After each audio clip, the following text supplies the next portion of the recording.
For the most controversial video of the year. And just before I get into it, I want to say every country is beautiful, every performer is beautiful, every song is beautiful, and don't be offended if I say that your song doesn't have a chance, because I'm gonna say most countries really don't have a chance. So for the purposes of making this video not like 50 minutes long, I'm basically gonna dissect every single country in the top 10 of the betting odds currently right now. It is May 2nd at 9:46 p.m. Eastern Standard Time. And we're just gonna go through like which countries I feel have a shot, why they do have a shot of winning, and which countries don't and why I feel like they don't. Before we actually get into the top 10, I wanna talk about the countries that I feel might have a little bit of a chance if everything seems to go right for them that are outside of the top 10 in the betting odds. And I'm gonna start with Sweden. Now, I don't think Sweden can win, but in some sort of crazy turn of events, if they sing well on the night and juries favor them, if their performance has been absolutely massively enhanced from a staging perspective from what we saw in Melfest, then maybe. And also, one other huge thing to consider when it comes to Sweden potentially winning is the fact that in previous years, you could be able to vote once all of the songs, all 26 songs in the final, have sung.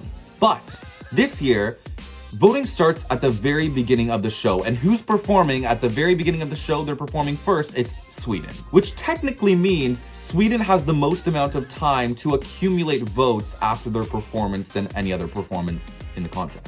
So that's another thing to consider about Sweden maybe potentially doing something crazy here. But yeah, I think it's very unlikely. The next unlikely one that's outside of the top 10 would be, and I'm gonna get a lot of backlash for this, but Austria. Right now, I think the fans are sleeping on this a little bit. Realistically, she does have a solid chance of actually being the only choreo queen to actually advance from the semifinals to the final, so that's an advantage. On top of that too, I don't know if you saw that rehearsal footage, but that rehearsal footage is so absolutely mind-blowing, and I think we're gonna end up seeing choreography that is on par with maybe Chanel from a couple years ago. And if it's not on par, it at least comes pretty close, it seems. And maybe I just made a lot of Chanel fans super angry. She doesn't come close, how dare you? I'm a Chanel fan too, I love her.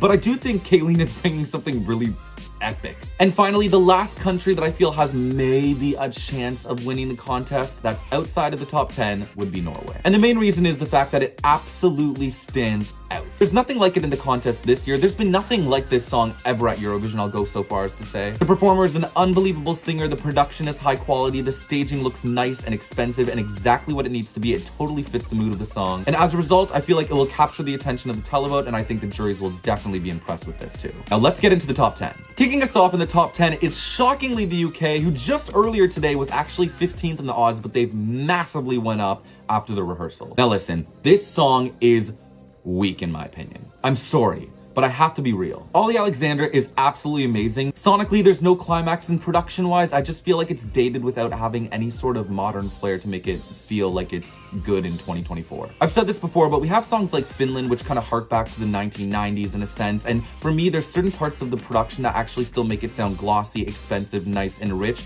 but with Ollie Alexander's song, it just still feels like it's stuck in that era. With that being said, oh my god, this staging is something we've never seen before at Eurovision. It literally looks like they're trying to make a music video on stage, and it's not like it's done in a cheap way. It looks expensive, it looks really cool. I love the outfits, I love everything about this. And we've seen at Eurovision a lot of meh songs have incredible stagings and win. A classic example, in my opinion at least, is Latvia. Now this was back in the early 2000s, and she had a costume change and it blew people's minds. But the song was not even mediocre, it was below mediocre. So do I think this could win? Yeah, but I still don't think it will. Next up, in 9th place in the odds right now, we have Greece. Now, I really like this song, but I'm gonna be perfectly honest, I don't see any path towards victory. At this point, I think the camera angles are just not what they need to be for this performance. I think the song is not gonna necessarily appeal to juries who often are looking for like good vocals. The song just in the chorus itself is just da, da, da, da, da. But I think it does have merit, and I do like it. And Greek people, please don't come for me. I do like this song. I love your country. I've been there. But yeah, basically, despite the performer being immensely talented, I do not think that this is something that will at the very least appeal to juries enough to secure a victory. Now, Ireland can be proud for just coming in the top 10. This country has been a country that has failed to qualify for years on end, and I can't believe we're living in an era where Ireland is in the top 10 of the, what's going on? With Ireland, this year they've got the staging completely right. The singer is really, really good. The song is unique. It's gonna stand out and I think appeal to the televote. But will it win? I'd say there's a chance, but I'd still say we're in a place where it's very slim. But yeah, with this one, I can kind of see it happening if a lot of things go right and, you know, it's performed amazingly on the night. Now, seventh in the odds is a really unique one. It's Israel. I think everyone can agree this year that it's very unpredictable to know how this is going to go. It's very unknown how the televote is going to respond to this. There's a large group of people who are upset that Israel is in the contest, and then there's also a large group of people who are very sympathetic towards what happened on October 7th. So the televote is a curious situation. With that being said, I do think Israel is going to do much better in the televote than the juries, because in my mind, I do think that there's going to be, oh my god, my cat just scared the crap out of me. Oh, here he goes again.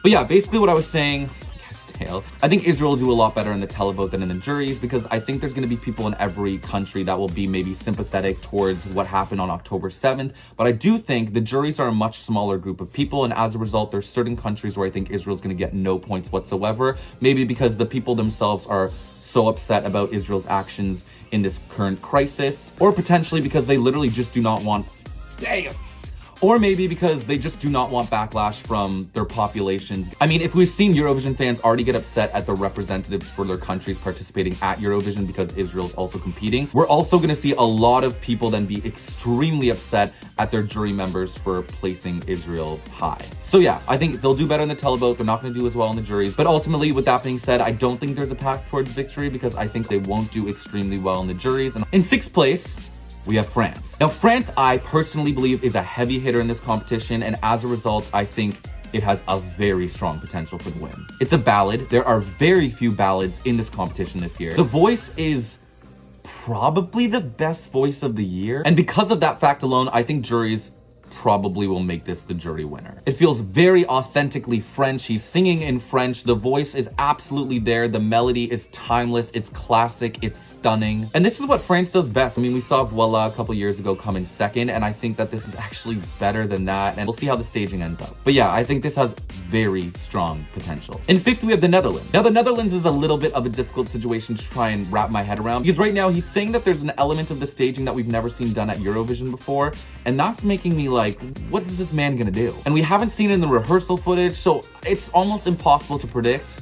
So I'm gonna say that this is a maybe, and we'll leave it at that until we get more information. In fourth place, we've got Italy. Now, Italy has gone down in the odds. It was third just earlier today. Now it's fourth after the rehearsal footage. I think this song is amazing. I dance to it every morning in my bathroom. The singer is absolutely amazing too. The staging looks actually visually appealing, but at the same time too, a lot of fans have been like unimpressed. So I'm confused, because I liked what I saw, but a lot of fans didn't. But I see a potential path towards victory still. But with this one, I'll say it's smaller than France's in my opinion. Next up is Ukraine. Now, there are so many reasons why I feel like this could win. Firstly, people are still very sympathetic towards the plight of Ukrainians as a result of Russia's invasion in the country. Secondly, as a result of the war, there's been a huge diaspora of Ukrainians across countries in Europe. Like, for example, there's a lot of Ukrainians living in Poland as a result of the war right now, and I would bet a lot of money that Poland, as a result, is probably going to give Ukraine 12 points in the televote. On top of that too, although I don't love the song, I'm seeing a lot of fans love the song, and I really have to admit that despite me not liking the song,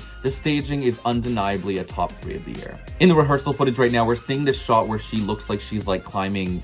It looks huge. It looks like she's climbing Mount Everest. It's super effective. The LED screen looks amazing. Despite me not liking the song, I have to admit that the vocals are on point. The rap is on point. Now in second place, we have Switzerland. Switzerland was in first place this morning. They did the rehearsal, the footage was released, and now they're in second. You win some, you dim some. But the question is Switzerland actually gonna get to the finish line first? And I think that's very likely. I think this song is perfectly crafted for Eurovision. It's super unique. It seamlessly blends a bunch of different genres. Nemo's voice is unbelievable. They're doing opera, they're doing pop, they're doing everything. And on top of that, they're doing everything while like twisting and turning on that circular moving thing, and that's gotta be difficult enough. And visually, I think it's pure art. It's obviously different from John's Tears a couple years ago, but there's something about both performances that just look stunning. And finally, there's Croatia. Croatians are definitely not gonna like me after this video, so I have to say this in the right way. I like the song. I do. I think Baby Lasagna is one of the better vocalists of the year. He has an unbelievable raspy quality to his voice that's just addictive to my ears. The staging also seems pretty decent. But here are the reasons why I think this could win, but I'm definitely not convinced it is very likely to win. Firstly, we have a lot of entries at Eurovision this year that are crazy, chaotic, outlandish, funny, bizarre, and there are a lot of people who watch Eurovision to shit watch it. They watch it because they enjoy watching those outlandish entries. But the issue here is that the people who like watching those types of entries are gonna have to decide between Croatia, Finland, Ireland, San Marino, even though they're probably not gonna qualify for the final, but that's besides the point, Estonia, the Netherlands. Hey, even put Spain in there with the 2 male butt cheeks.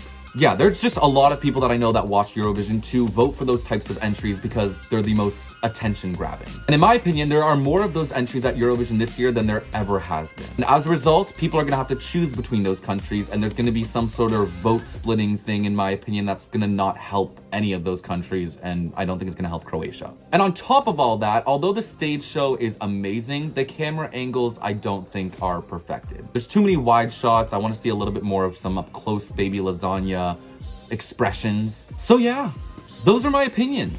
Hopefully I didn't offend too many people. I know a lot of people this year are riding hard for their representatives, and that is totally fair. But I'm curious to know what your thoughts are. We can totally disagree in the comment section below and get into it. But also, I know that this is a controversial topic, so there will be no toxicity in the comments. Eurovision, we are united by music.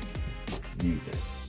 We're getting really close to 30,000 subscribers, which is actually insane because I've only started to go really gung-ho on this channel for like couple of weeks, even though it's existed for a little bit. Yeah, so I'm just so appreciative. I have a lot of gratitude. I really appreciate you guys just supporting me, and it's such a nice thing, especially being so far away in Canada where I can't really talk to people about what's going on because no one even knows what Eurovision is. So yeah, feel free to like, subscribe, turn on the notification bells because I will continue to be rolling out a lot of content as we progress through this Eurovision season, and it's almost coming to an end, which is so sad, but I'm not gonna think about that. Anyways, goodbye for now.